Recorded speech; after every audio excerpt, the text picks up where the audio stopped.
पिछले कुछ देर से एक चीज पे बड़ा ही चर्चा हो रहा है कि पवन सिंह के गाने को, जिस गाने को सारेगामा ने रिलीज किया था, वे लाल घाघरा का लिरिक्स था, उसको प्राइवेट या फिर डिलीट कर दिया गया है। कारण क्या था कि ऐसे करने का?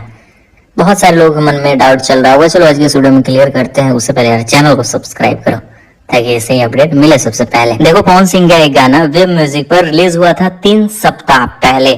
जब से गाना रिलीज हुआ 2 घंटा बाद ट्रेंडिंग में चला गया और नंबर 1 के पोजीशन पे बैठा हुआ था 3 सप्ताह से लगातार। लेकिन खेसारी लाल यादव का एक गाना रिलीज हुआ, उसके बाद दाढ़ी ऐसा कुछ करके दूसरे स्थान पे 5 दिन से था। लेकिन अचानक से पवन सिंह के गाने को पीछा किया, नंबर 1 पे चला गया, मतलब पवन सिंह के लकीर पे चला गया। उसके बाद इन सभी चीजों पे बहुत ज्यादा न्यूज बनाई। खेसारी लाल यादव का गाना नंबर 1 पे चला गया, सब कोई अपने तरीके से बात की, न्यूज बनाए।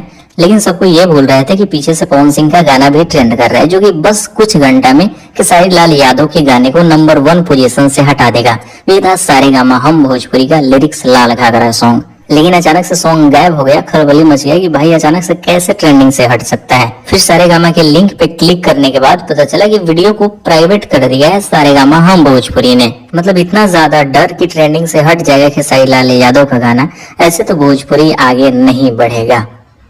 खैर, डर जरूरी है, लेकिन ऐसे नहीं करना चाहिए था। कितना अच्छा लगता है कि 1 से लेकर 3 तक भोजपुरी के ही गाने ट्रेंड होते। भाई कुछ रोका तरह से बोले खाती।